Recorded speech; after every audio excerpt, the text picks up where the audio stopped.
बिस्मिल्लाहिर्रहमानिर्रहीम। नाजरीन, नावक न्यूज़ का टॉक शो लेकर आपकी खिदमत में हाजिर है। आज के हमारे जो मेहमान हैं उनसे मैं आपका तारफ़ करवाता हूँ। मेरी दाईं जानिब बैठे हुए हैं शेख निसार अहमद साहब, जो कि सिटी सदर पाकिस्तान तहरीक इंसाफ के हैं, और उनके साथ मेरे बाएं जानिब जो आज के हमारे गेस्ट हैं राशिद रहमान साहब, तज़िया निगार भी हैं, और ख़ास तौर पे इनका एक बड़ा ज़बरदस्त तज़िया आज आपको दिखाएंगे। और उसके साथ साथ अंजुमन ताजरान के अटक के सदर भी हैं, और बैरून ममालिक भी मैशियत पे काफ़ी इनका दौरे रहते हैं, जाते भी हैं। आज की तफसीली गुफ्तगू होगी। शुरू करता हूँ मैं राशिद रहमान से। राशिद रहमान साहब, आप देख रहे होंगे कि महंगाई का एक ज़ोरो शोर जो आपको नज़र आ रहा है कि दिन ब दिन कुछ समझ नहीं आ रही कि जब से ये हुकूमत आई है हमारे कुछ हालात मुल्की भी ठीक नहीं है। जैसे डिफ़ॉल्ट होने के नज़दीक हम पहुंच चुके हैं। जो ज़खायर हैं हमारे वो बिल्कुल ख़त्म हो रहे हैं।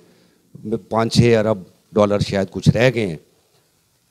महंगाई दिन ब दिन बढ़ रही है, गरीब जो है वो दिन ब दिन मर रहा है, और मुल्की हालात जो हैं वो गरीब तबका के लिए ख़ास तौर पे वो पहले से ही ऐसे थे कि वो हर चीज़ उनकी पहुंच से दूर थी। लेकिन ये कुछ अरसा के दरमियान 7-8 माह के दरमियान बहुत ही ज़्यादा हालात ख़राब हुए। इस बारे में आप क्या कहेंगे? अस्सलाम वालेकुम नाजरीन, बहुत बहुत शुक्रिया आज साहब कि आपने मुझे ये मौका दिया कि मैं अपने ख़यालात और तज्ज़िये का इज़हार कर सकूं। आपका बड़ा अच्छा सवाल है महंगाई के हवाले से। एक्चुअली आई साहब बात महंगाई की नहीं है। महंगाई जो है ये है थ्रू आउट द वर्ल्ड, हर मुल्क के अंदर महंगाई हुई है। अगर आप यूएसए को देख लें तो कोविड से पहले वहाँ पर अगर $2 का 1 गैलन तेल आ रहा था तो आज वहाँ पर 3.5 और 4 और $5 तक मुख्तलिफ स्टेट्स के हवाले से वहाँ पे बिक रहा है। इसी तरह पूरी दुनिया की ये पोजीशन देख लें। जो सोने की, आप चूँकि सोना जो है वो हर मुल्क की मईशत में बहुत अहम रोल अदा करता है, इसकी मैं आपको प्रोग्राम के साथ साथ एक एग्ज़ाम्पल भी दूंगा। तो वो आप देख लें उसकी कीमत कहाँ पर पहुँच चुकी है। हमारे मुल्क की जहाँ तक आपने बात की महंगाई की और गरीब से गरीब तर होने की, उसमें 2 मेन वजूहात हैं। एक तो मेन वजह ये है कि हम तमाम अशियाए खुर्दोनोश्त आलमोस्ट 80% हम इंपोर्ट करते हैं दूसरे ममालिक से, जिसकी पेमेंट हमें डॉलर्स के अंदर करनी पड़ती है। और जो हमारे मुल्क में जिसकी वजह से बेरोज़गारी ज़्यादा है। अगर हम अपने एग्रीकल्चर डिपार्टमेंट को देखें तो आजकल वो बिल्कुल गैर फ़ाल हो चुका है। एग्रीकल्चर डिपार्टमेंट पे कोई काम नहीं हो रहा और वहाँ पे गवर्नमेंट की जितनी इन्वेस्टमेंट है वो आपकी ज़ाया हो रही है। रीज़न बिहाइंड कि आपके पास फार्मर है ही नहीं, आप फार्मर पे तवज्जो ही नहीं दे रहे हैं, आपकी कोई प्रोडक्शन नहीं है।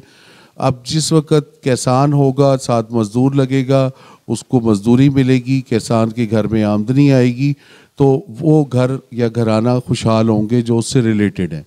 तो इस तरह के लाखों लोग हैं जो पहले ज़राअत का काम करते थे लेकिन वो इस पेशे से हट गए हैं।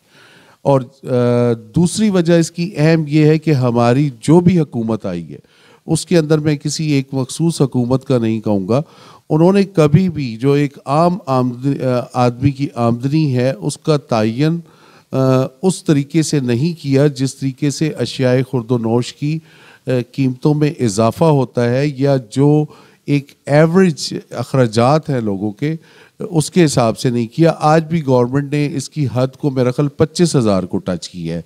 जो रिसेंट मैंने एक लेटर देखा था पंजाब गवर्नमेंट की तरफ से या सेंट्रल की, तो 25,000 आमदनी से तो एक घर कभी भी नहीं चल सकता। उसमें तो वो क्या करेगा, मतलब आटा होगा तो सालन नहीं होगा, सालन होगा तो कपड़े नहीं होंगे, कपड़े होंगे तो जूते नहीं होंगे, जूते होंगे तो घर का किराया नहीं दे सकता होगा, बिजली का बिल नहीं दे सकता होगा, गैस का बिल नहीं दे सकता होगा। तो हमारी जो भी हुकूमत आए उसको ये कोशिश करनी चाहिए कि फ़ी कस आमदनी पर कैपिटा आमदनी को बढ़ाना चाहिए। जी बिल्कुल। वो ये साथ साथ इसमें मेरे क्वेश्चन आपसे जारी रहेंगे। शेख साहब से, शेख निसार अहमद जो सिटी सदर हैं तहरीक इंसाफ अटक के, इनसे मेरा ये सवाल है। शेख साहब, चूँकि गवर्नमेंट जो है पंजाब में आपकी है और फेडरल में ज़ाहिर है कि अलग गवर्नमेंट है, मुस्लिम लीग नून की है।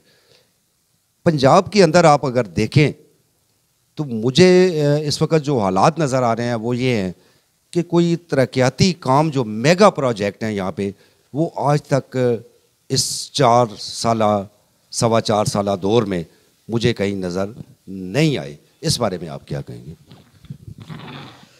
जनाब शुक्रिया जी ताज साहब, आपने बड़ा बेहतरीन सवाल किया है पंजाब के हवाले से। मैं यकीनन इस चीज़ के हक़ में नहीं हूँ कि अभी पाकिस्तान जिस मुश्किल वक्त से गुजर रहा है, हमें मेगा प्रोजेक्ट की ज़रूरत ही नहीं है। हमें ज़रूरत है सिर्फ अपनी मैशत बेहतर करने की। जो ये हमारे भाई राशिद साहब ने बात की है, राशिद साहब का काफ़ी इस मैशत के मामले में बहुत तजर्बा है, बैनुल-अक़वामी दौरे करते हैं। इन्होंने जो बातें की हैं, हमें इस टाइम मैशत ठीक करने की ज़रूरत है, हमें आम आदमी के ख्याल करने की ज़रूरत है। बल्कि मैं तो इसके ख़िलाफ़ हूँ, इस चीज़ के भी ख़िलाफ़ हूँ कि अभी हमारे पास है कुछ नहीं और हम अपने अफसरान को नई गाड़ियाँ दे रहे हैं।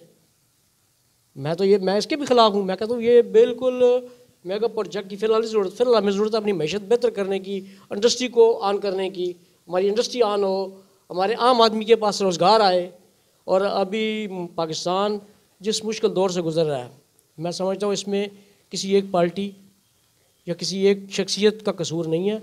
ये ओवरऑल हमारा आवे का आवा ख़राब हुआ है, जिसकी वजह से हमें ये दिन बुरे देखने पड़ रहे हैं। मैं इस आवे को ठीक कौन करेगा? ये देखें जी, ये मैं कहता हूँ ये तजर्बे तो करते रहते हैं। ये पीछे भी जो तजर्बा किया गया है, ये जो नून लीग की हुकूमत लाई गई थी, इसी तजर्बे की बिना पर लाई गई थी कि जनाब इनके पास तजर्बाकार टीम है, अगर वो काम नहीं कर सके तो ये बेहतर कर लेंगे। इन्होंने और बिगाड़ कर दिया है, इन्होंने आपको और मुश्किल में ले गए हैं। लेकिन जो नई टीम आई थी उसने क्या किया? वो भी तो कोई आवाम को रिलीफ नहीं दे रहा। नहीं देखें, उन्होंने अपने विजिट में जो उनका पीरियड था वो 3 साल में, उसे आप इग्नोर ना करें। आपके पाकिस्तान की इंडस्ट्री 90% चल गई थी दोबारा से। इंडस्ट्री चलने से मुल्क आगे जाता है, मुल्क बेहतरी की तरफ जाता है।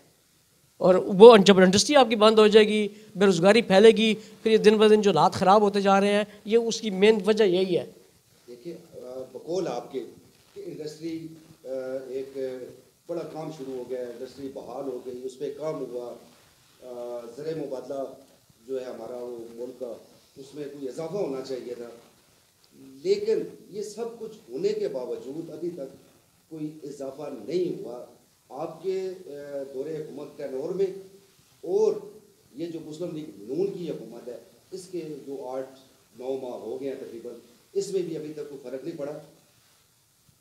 तकरीबन 75 साल 75 ईयर हो चुके हैं हमारा जो गरीब तबका आज तक पिस रहा है। ये 75 साल में क्यों नहीं आवाम को कोई भी हुकूमत जब आई है रिलीफ क्यों नहीं दे सकी? हर बार एक नया तजर्बा करने की ज़रूरत क्यों पेश आती है? ये असल में मैं ये समझता हूँ कि जो आने वाली हुकूमतें आई हैं अभी तक, इनकी बड़ी ख़राबी यही रही है, हम लोन लेकर उसका जो इस्तेमाल सही नहीं करते हैं। आपने लोन लिया है, किसी से कर्ज़ लिया है, आप ऐसे प्रोजेक्ट्स पे लगाएं, ऐसे मामलात पे लगाएं ताकि आप उससे कमाई करके उन्हें वापस करें बाज़ तरीके से। हम अय्याशियों पे लगा देते हैं, अपने मामलात ठीक करने में लगा देते हैं, जिसकी वजह से मुल्क ठीक नहीं हो रहा। अभी अल्लाह ने किया है कि हमें एक बहुत अच्छा आर्मी चीफ मिला है, जिससे हमारी तवक्कुआत बहुत ज़्यादा हैं। अल्लाह करे कि वो इन पर पूरा उतरे और इस पाकिस्तान की जो है वो ओवरऑलिंग करे सही, और इसे सही स्टेट पे ले आए, सही जगह पे ले आए। जी, चूँकि आपने एक नए आर्मी चीफ जो हमारे बने, उनके हवाले से आपने बात की है, उसमें कोई शक नहीं, आपसे कुरान भी है, अल्लाह ताला उनको सिपा सलार बना के भेजा है और हमारे आवाम के लिए काम करें। फ़ौज तो अपनी जगह पे शेख साहब काम पहले भी करती रही है, अब भी करेगी इंशाल्लाह, मुल्क का दिफा भी कर रही है, मुल्क की सरहदों पे भी है। हमें हर वक्त फ़ौज की तरफ क्यों देखना पड़ता है कि सलाब आए वो फ़ौज करे? अगर कोई ऐसा कोई भी मुश्किल वक्त हमारे मुल्क पे आता है तो फ़ौज ही निकलती है। हमारे सियासतदान क्या सिर्फ पैसा बनाने के लिए? या इनका कोई और भी मकसद है कि आवाम की तरफ देखें? हाँ जी, बिल्कुल आप सही कह रहे हैं। ये हकीकत है, हमारी बदकिस्मती है बासियत कौम कि हमारे पास जब कोई बुरा वक्त आता है, कोई मुश्किल आती है, हम अपनी आर्मी की तरफ देखते हैं। इसमें हमें देखते इसलिए है कि वो एक आर्मी ही एक वाहिद अदारा है मेरी समझ के मुताबिक कि जिसका माटो है सबसे पहले पाकिस्तान, और वो पाकिस्तान के लिए काम करते हैं। वो किसी शख्सियत के लिए, किसी पार्टी के लिए काम नहीं करते। वो चाहते हैं कि पाकिस्तान आगे बढ़े, और उन्होंने तजर्बे किए हैं। हाँ, बाज़ तजर्बे नाकाम हुए हैं, लेकिन ये नहीं कि उन्होंने अच्छे तजर्बे नहीं किए। लेकिन मुझे अफसोस हो रहा है कि हमारी जो प्लानिंग है और हमारे जो अदारे हैं तकरीबन बकाया, ये अपना अपना काम सही नहीं कर रहे हैं। आप देखें, ये 2-4 दिन पहले की बात है, 31 दिसंबर को इस्लामाबाद के बल्दियाती इलेक्शन होने हैं। 27 तारीख को आपने फ़ैसला महफूज किया है, 30 तारीख की शाम 5 बजे आप कह रहे हैं जनाब ये कल ही होंगे। ये क्या है? मैं मतलब हमें समझ नहीं आती। वो कराना नहीं चाहते, इससे सही फैसला नहीं हो सकता उनसे। वो जब आपने 27 को महफूज किया है, आपको उनको 2-3 दिन का टाइम दे ताकि वो अपनी वो प्रोसेस मुकम्मल करें। इन्होंने नहीं किया। ये मैं समझता हूँ कि हम असल में वो जो है ना ग़ुलामी की, तो वो हमारे गले में पड़ी हुई है। हमें आका उधर से जो ऑर्डर करते हैं अमेरिका से, हम उस पर यहाँ ये वो काम करते हैं। हम अपनी पॉलिसियाँ नहीं बनाते, अपने मामलात नहीं देखते।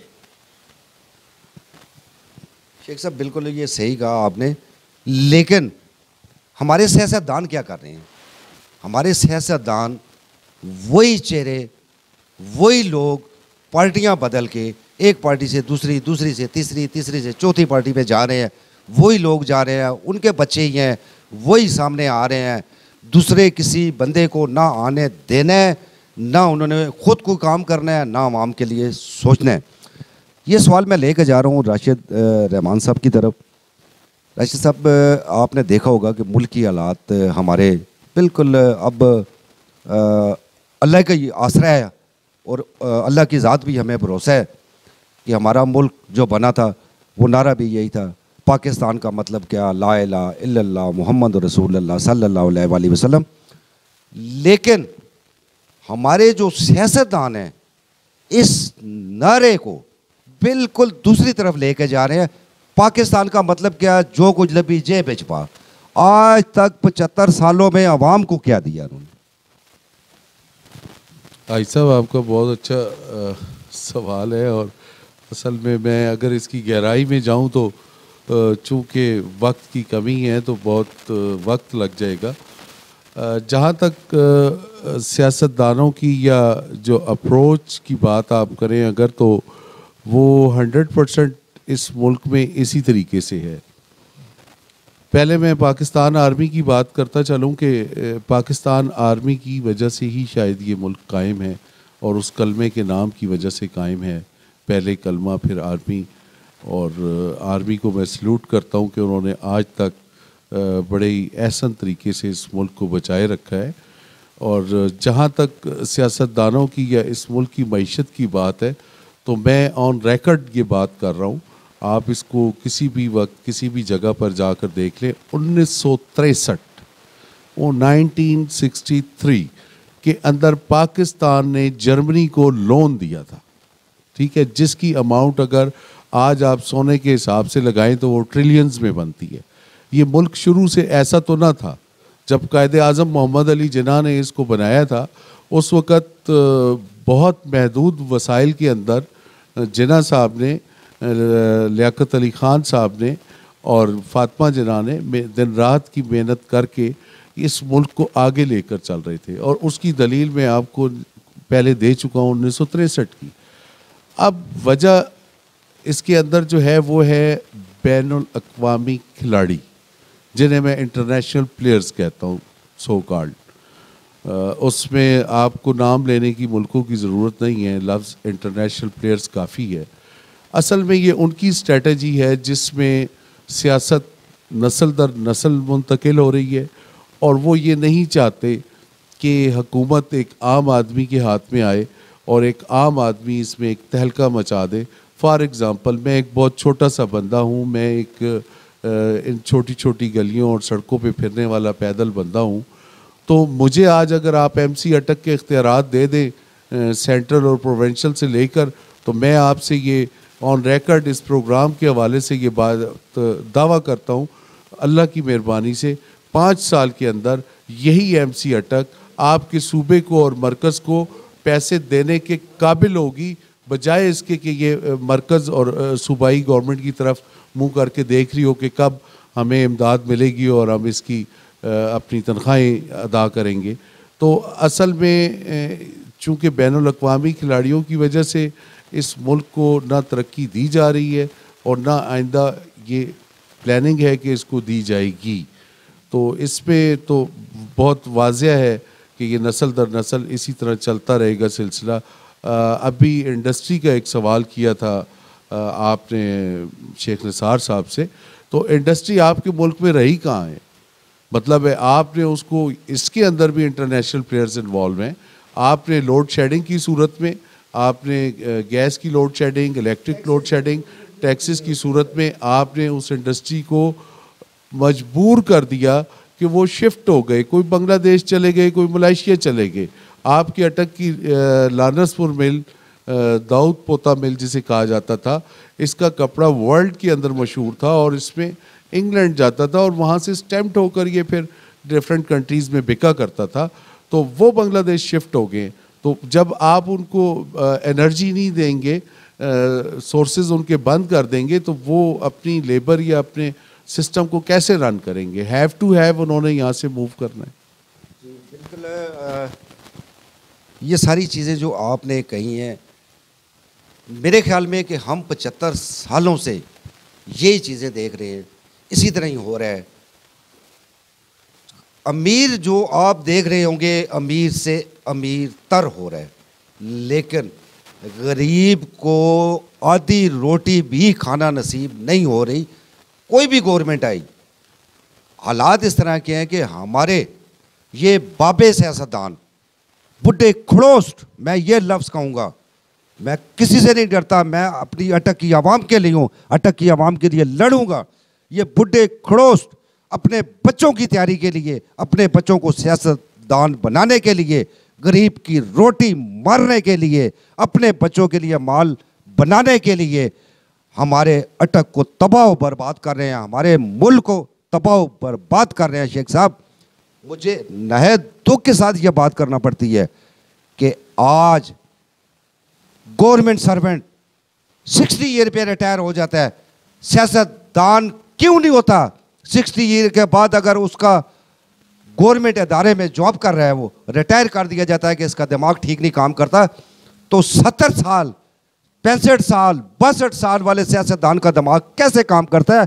यही हमारी जड़ें तबाह कर रहे हैं। इनको क्यों नहीं रिटायर करते? इनका कानून बनाया जाए ताकि ये बुढ़े खड़ोसट, मैं फिर ये लफ्ज़ उड़ाऊंगा क्योंकि मैं अंदर से दिल मेरा दुखा हुआ है, मैं भी आवाम में से हूँ। आवाम रोती है जब मैं आवाम के पास बैठता हूँ, मुझे अपना दुख जो होता है रोटी का, जब मैं उनकी बात सुनता हूँ, उनके पास रोटी तो दूर की बात, दवाइयों के पैसे नहीं होते। शेख साहब, हमारे ये सियासतदान, ये जो बाबे हैं, इनको इंशाल्लाह हम अटक से फारिग करेंगे, हम नहीं छोड़ेंगे इनको। यंग नए लोग लेके आएंगे। इन्होंने किया क्या हमारे लिए? आज तक कोई मेगा प्रोजेक्ट MNA MPA नहीं लेके आए। यावर बुखारी साहब एक प्रोजेक्ट लेके आए हैं और वो आज तक कंप्लीट ही नहीं हो रहा, डिले से डिले हो रहा है। हमें ना ऐसा MPA चाहिए, ना ऐसा MNA चाहिए। आने वाले इंतखाबात में हम इनका मुहासरा करेंगे। इस बारे में आप क्या कहते हैं कि बच्चों को क्यों ला रहे हैं ये सियासतदान? शुक्रिया जी ताज साहब। सबसे पहली बात तो यह है कि ये सिर्फ अटक का अलमिया नहीं है, ये पूरे पाकिस्तान का अलमिया है। जी बिल्कुल, मैंने जिक्र किया है पूरे पाकिस्तान। तो ये सच है कि जब आम आदमी ऊपर आएगा तो मुल्क के हालात बदलेंगे, लेकिन ये आप इग्नोर नहीं कर सकते कि ये जो पुराने लोग, तजर्बाकार लोग हैं, हमें इनके तजर्बे से फ़ायदा उठाना चाहिए। इनके पास एक वसी तजर्बा है इस मुल्क को चलाने के लिए। 75 साल तबाह करते करते अब भी उनसे फ़ायदा उठाएं कि वो हमारे मुल्क के बच्चों को जिंदा कब्र में गाड़ दें। नहीं, ये देखिए, ये सारों हर एक का ये मसला नहीं है। ये बदनसीबी है कि हमारे मुल्क में बुरे सियासतदान ज़्यादा हैं, अच्छे कम हैं। लेकिन ये नहीं है कि अच्छे हैं नहीं, अच्छे हैं और ये जो मुल्क चल रहा है, ये सिलसिला चल रहा है, ये उनके अच्छों की वजह से चल रहा है। यहाँ जो अच्छे हैं, मैं आपको बताऊँ, हम सिर्फ आज सियासतदान को इस नज़र से देखते हैं, गली नाली रोड और मेरे बच्चे भर्ती हो जाएं, इस पे देखते हैं, इसी पे हम सारा फोकस करते हैं, ना हो हम उसके ख़िलाफ़ शुरू हो जाते हैं।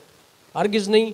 जो अच्छा लीडर है, इसकी मुल्क की कानून साजी अच्छी कर रहा है, इसके लिए अच्छी बात कर रहा है, मैं समझूँ उसे आप इग्नोर नहीं कर सकते। शेख साहब देखिए, आपने तकरीबन ये जो 4 साल दौर कुछ थोड़ा सा कम होगा वो गुजारा है PTI का। मेजर साहब MNA है, अटक के लिए MNA बन के उन्होंने किया क्या? सर मैं सिर्फ ये बात कहूँगा, अभी हमारे खान साहब ये बात कहते हैं कि जनाब मुझे बाजवा ने काम करने नहीं दिए। मैं उस पार्टी का यहाँ MC का प्रेसिडेंट हूँ, मैं उनकी इस राय से इख्तलाफ करता हूँ। जब वो आपको काम करने नहीं दे रहे थे तो आपने आवाम को उस टाइम पर आगाह क्यों नहीं किया? आज उनके जाने के बाद आवाम से आप ये बात कह रहे हैं, ये नहीं करनी चाहिए। ये उसी की वजह है कि अगर वो काम करने नहीं दे रहे थे आपको, तो जाहिर सी बात है उनकी ओवरऑल पूरी पार्टी काम नहीं कर सकती थी, उनके हर काम में रुकावट आ रही थी। लेकिन ये भी नहीं है कि पाकिस्तान के लिए कोई अच्छे काम उन्होंने नहीं किए हैं। इमरान खान की हुकूमत का ये जो छोटा सा पीरियड था इस मुल्क के लिए, उस 35-40 साल पीरियड को एक तरफ रखें, इसके उस 3 साल पीरियड में पाकिस्तान के लिए काम हुआ है। ये आप नहीं कह सकते कि पाकिस्तान के लिए काम नहीं हुआ।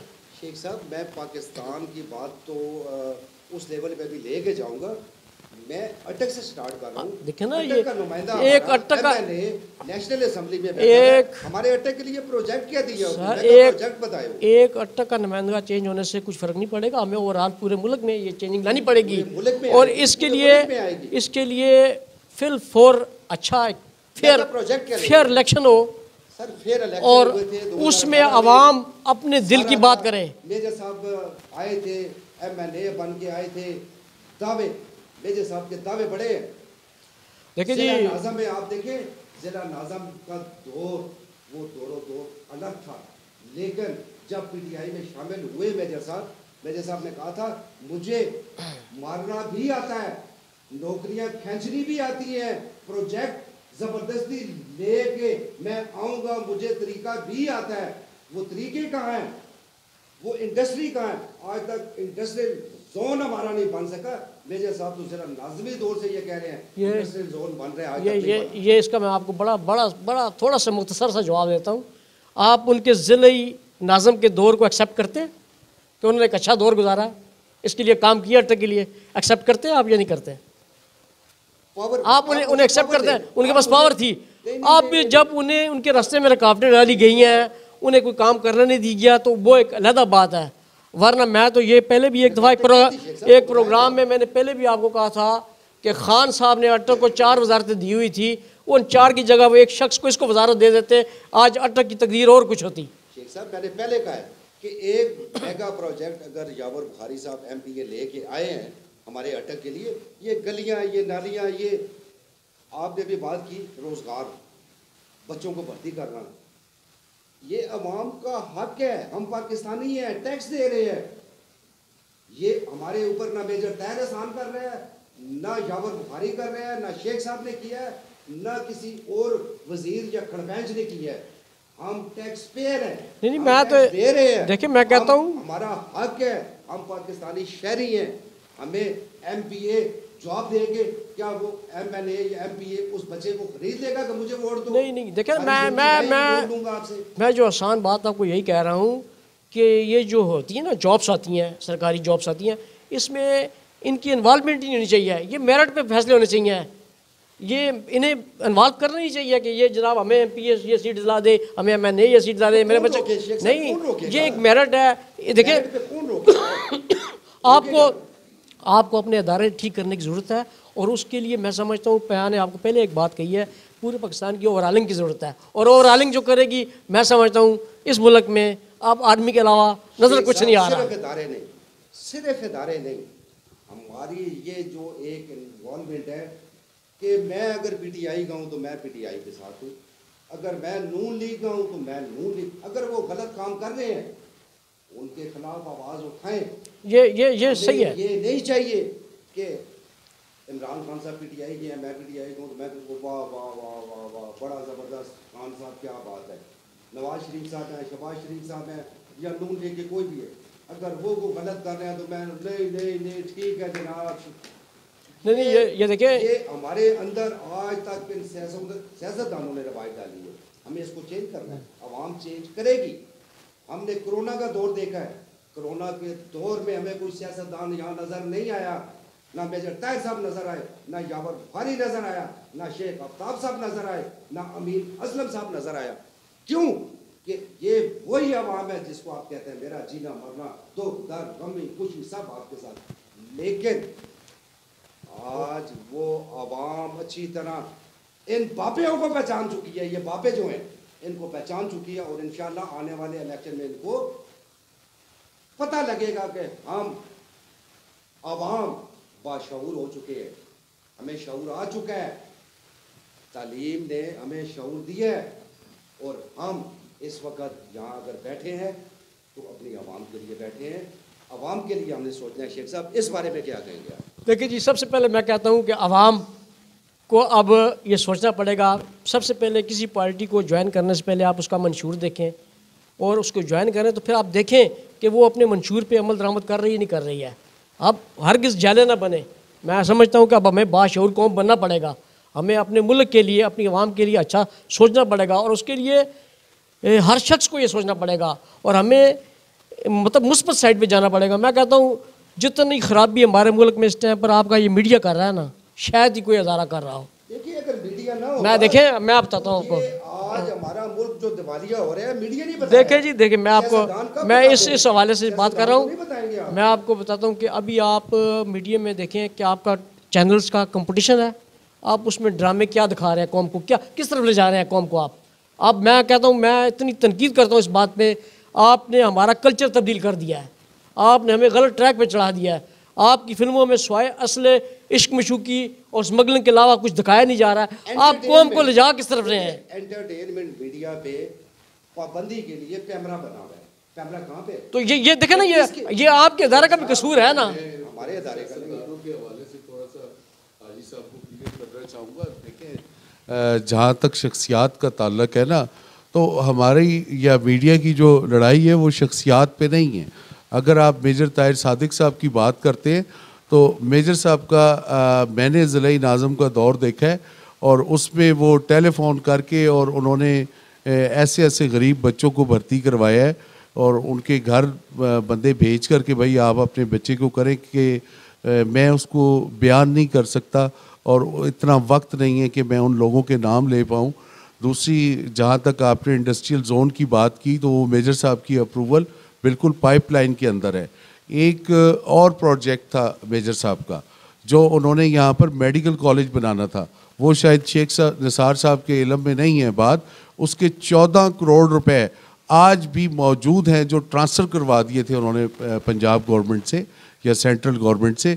लेकिन वो अनफॉर्चुनेटली जो शेफलिंग होती है जिस वक्त पार्टीज़ की या गवर्नमेंट्स की, उसके अंदर उनके वो मेगा प्रोजेक्ट्स रह गए। और आई थिंक कि इसमें हमें ज़ातियात के हवाले से ज़्यादा बेहतर है कि हम अगर इस पर एक ऐसी एनालिसिस या ऐसी बहस करें जिसके अंदर कोई हम रिज़ल्ट ले सकें। हाजी साहब ने एक बात की है अवाम के हवाले से, ज़ाहिर है हाजी साहब अवाम का दर्द लिए बैठे हैं, लेकिन मेरा अवाम से एक बहुत बड़ा शिकवा है और गिला है कि अब मैं आपको एक छोटी सी मिसाल देता हूँ कि एक बल्दिया के अंदर एक शख्स बैठा है नक्शा पास करने वाला, ठीक है। अब वो एक शख्स बैठा है अटक शहर के अंदर, कमो बेश 50,000 मकान बना होगा। अब 50,000 बंदों को एक बंदा रिश्वत पर मजबूर, करप्शन पर नहीं कर सकता अगर वो एक हो जाए। असल में होता क्या है, जिस वक्त हम किसी दफ्तर में जाते हैं तो हम कहते हैं जी हमने डोमिसाइल बनवाना है फॉर एग्ज़ाम्पल, तो वो हमें लिख के देते हैं कि बेटा आप अपना ये बेफाम ले आएँ, वालिद का शनाख्ती कार्ड ले आएँ, अपनी कोई किराए का या जायदाद की जो है उसकी फ़ोटो स्टेट लगा दें। फॉर एग्ज़ाम्पल 4 चीज़ें उन्होंने लिख दी। अब जैसे ही उन्होंने 4 चीज़ों की चिट हमें पकड़ाई है, हमारा काम है कि हम जाकर वो मुकम्मल करें और वो आकर उनको दें, उसके बाद की बात बाद में हो। अब हम वो पर्ची देखते ही उनके कान के करीब होते हैं, कहते हैं कुछ शॉर्टकट है तो कुछ हो जाएगा ले दे के। तो फिर वो उसके भी बच्चे हैं छोटे छोटे, वो कहता है चलो जी शॉर्टकट ले लेंगे। तो मैं समझता हूँ कि आवाम को अपना किबला भी दुरुस्त करने की बहुत ज़्यादा हाजी साहब इस पर ज़रूरत है, माज़रत के साथ, लेकिन आपके प्रोग्राम के तवसत से जैसे हर चीज़ ऑनलाइन हो रही है, आपने देखा होगा डोमिसाइल, ये चीज़ें अब ऑनलाइन हो रही हैं। जब ये चीज़ें ऑनलाइन हो रही हैं तो उस वक़्त ये जो आपने अभी ज़िक्र किया वो फॉर एग्जांपल एक ऐसी चीज़ें ये सारी इंशाल्लाह वो ख़त्म होंगी, लेकिन वो टाइम लगेगा। ज़ाहिर है कि कोई भी आएगा किसी जगह पे बैठेगा, वो बंदा एक बुरी चीज़ को छोड़ने के लिए, अच्छाई की तरफ लाने के लिए उसको टाइम लगेगा। लेकिन हमें वही बात जो मैंने शुरू में की कि हमारे 75 साल से सियासतदान, 60 साल पे गवर्नमेंट का बंदा रिटायर हो रहा है और यहाँ पे 60 साल के बाद लोग सियासत शुरू कर देते हैं। बात आपकी वैलिड है। ये देखें, मुझे नहीं समझ आई, अगर वो गवर्नमेंट के इदारे में 60 साल के बाद काम नहीं कर सकता, उसका दिमाग काम नहीं करता, वो अच्छा वो एक मुआशरे का वो अगर वो सोच है उसकी वो नहीं है, तो ये सियासतदान जो हैं 60 साल के बाद सियासत में क्यों है, इनको क्यों नहीं रिटायर करते, पाबंदी क्यों नहीं लगाते कि आपने 21 साल वोटर का, अब 18 साल भी तकरीबन हो गया, यानी 18 से लेके 60 साल तक आप सियासत कर सकते हैं। 60 साल 1 महीना हो गया आप रिटायर हैं, जाएं घर, आराम करें, अल्लाह और उसके रसूल का जिक्र करें, नमाज रोज़ा करें। आवाम के लिए अगर खिदमत करनी है तो जो आपने पाकिस्तान को लूटा हुआ है, अपने बच्चों के लिए किसी ने कहाँ रखा हुआ है, किसी ने कुछ किया हुआ है, किसी ने कुछ किया हुआ है, मिलें बना लिए हैं, इंडस्ट्री लगा ली है, पता नहीं क्या कुछ कर दिया। अब वो पैसा आवाम के लिए खर्च करें। बात वही आती है, जब मेरा अपना दिल साफ़ होगा तो मैं अच्छी सोच के लिए कोशिश करूँगा। जब मेरा दिल साफ़ नहीं होगा राशिद साहब, मैं कैसे वो सोच ले के कैसे जाऊँगा? जब मेरी सोच ही नहीं ठीक होगी, मेरा दिमाग में फतूर होगा कि मैंने यहाँ बैठ के फ़लाँ बंदे को लूटना है, जब ये सोच ले के निकलूँगा, ये हमारे मुल्क को लूट रहे हैं। हमारे सियासतदान, हमारा गरीब नारे लगाता है फ़लाँ जिंदाबाद, फ़लाँ जिंदाबाद, जिसको भी वो लगाता है, लेकिन हमारे पाकिस्तान के अंदर जो वो आवाम है वो दिन ब दिन, यानी आज उसकी कंडीशन देखें, वो रोटी खाने के काबिल भी नहीं है। तो इसका चूँकि टाइम बिल्कुल लास्ट टाइम है और इसका एक अच्छा सा कोई अगर आपके जहन में जवाब है तो वो हमें बता दें और हमारी जो एक पाकिस्तानी कौम है उसको एक अच्छा मैसेज जाए और उस पर वो अमल करे। देखिए हाजी साहब, इसके अंदर तो जो सबसे अहम बात है और जो मैसेज भी है कि आप किसी भी इदारे में, छोटे या बड़े, कोई भी अफसर है या कोई भी सियासतदान है, उसको कभी भी पैसों का या वोटों का लालच देकर काम ना करवाएं, एक चीज़। दूसरी चीज़ जो आपने डोमिसाइल के हवाले से जैसे बताई, तो जितनी भी अब बड़ी पोस्टें हैं, जिस तरह एजुकेशन डिपार्टमेंट में, सिवाय नायब कासिद के बाकी सब ऑनलाइन मेरिट पे आ गई हैं। और जो मैसेज है मेरा आवाम को कि एक बस ये समझ लें कि एक आपने किसी को रिश्वत नहीं देनी है, दूसरा आपने झूठ नहीं बोलना है और दूसरे बंदे का आपने ख्याल करना है। अगर पैदल जा रहा है तो वो, मेरे पास मोटरसाइकिल है तो मैं नहीं ख्याल कर रहा हूँ, हाजी साहब के पास गाड़ी है तो वो उसके गुजरने का नहीं ख्याल कर रहे हैं। तो ये हमने जब आपस में हम माशरे को खुद साफ़ कर लेंगे, ठीक कर लेंगे, पॉलिटिशियंस और सिस्टम खुद ब खुद ठीक हो जाएगा। बहुत शुक्रिया हाजी साहब। बिल्कुल शेख साहब, लास्ट कमेंट्स कि आप अपने जो सियासतदान हैं उनको क्या पैगाम देंगे कि आवाम के जो हालात है, अल्लाह करे वो बेहतरी की तरफ आए, हमारी जो कौम है उसके लिए कोई आपके जो दिल के अंदर एक दर्द रखते हैं आप, वो पैगाम है? शुक्रिया जी ताज साहब। ताज साहब, बात यह है कि 1947 में हमारे पास एक लीडर था और सामने कौम थी, पाकिस्तान बन गया था। आज पाकिस्तान में सब लीडर हैं, कौम नहीं है। हमें कौम बनाने की ज़रूरत है और मैं समझता हूँ कौम बनाने के लिए अब जो आपका इदारा है, जो ये मीडिया है ये बेहतरीन रोल अदा कर सकता है, ये कौम बनने की तरफ जाए, हमें अच्छे प्रोग्राम दिखाए, हमें सलाह की तरफ लेके जाए, ये ले जा सकता है। ना कि ये सिर्फ हमें, मैं आप भी समझते हैं, जानते हैं कि आज हमारा मीडिया, हमारे ये जितने चैनल्स भी हैं इनमें क्या क्या कुछ दिखाया जा रहा है। आप कौम को बना नहीं रहे हैं, कौम को बिगाड़ रहे हैं। खुदारा अब आप कौम को बनाने की तरफ आ जाएं, और मुझे उम्मीद है कि जब आप अपना रोल अदा करेंगे तो इंशाल्लाह ये कौम बन जाएगी, और कौम जब बन जाएगी तो फिर अल्लाह करेगा हमारे सारे मामला ठीक हो जाएंगे। बहुत शुक्रिया जी शेख साहब। लास्ट में बड़े अच्छे कमेंट्स। अल्लाह ताला हमें हिम्मत तौफीक इसी तरह दे कि हम अपनी जो, क्योंकि मैं खुद अवाम में हूँ, मैं अवाम हूँ, मैं अपने अवाम के साथ बैठता हूँ, हम उनके दुख दर्द में शरीक हों। राशिद साहब भी अपनी जगह पे अपना किरदार अदा कर रहे हैं, शेख साहब भी कर रहे हैं, इनके भी बड़े अच्छे जो काम है वो भी कर रहे हैं। जो राशिद साहब के हैं, अंजुमन ताजरान के मसाइल हैं, अवाम के मसाइल हैं, हर चीज़ को लेकर ये चल रहे हैं।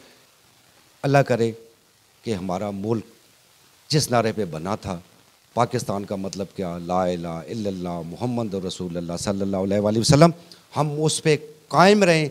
जब हम कायम रहेंगे, हमारे सियासतदान, हमारी आवाम, हमारे ब्यूरोक्रेट्स, जितने भी यहाँ पाकिस्तानी कौम है, जैसे शेख साहब ने कहा कि हम कौम बन के जब सोचेंगे, इंशाअल्लाह हमारे मसाइल अल्लाह ताला की मदद से हल होंगे। और जब अल्लाह की मदद होगी तो हमें बाहर से किसी से मदद लेने की ज़रूरत नहीं है। इंशाअल्लाह फिर किसी नए टॉपिक के साथ आपकी खिदमत में हाजिर होंगे। तब तक के लिए मुझे अपने कैमरामैन हाजी सलीम खान साहब के साथ इजाज़त दीजिएगा। अल्लाह हाफ़िज़।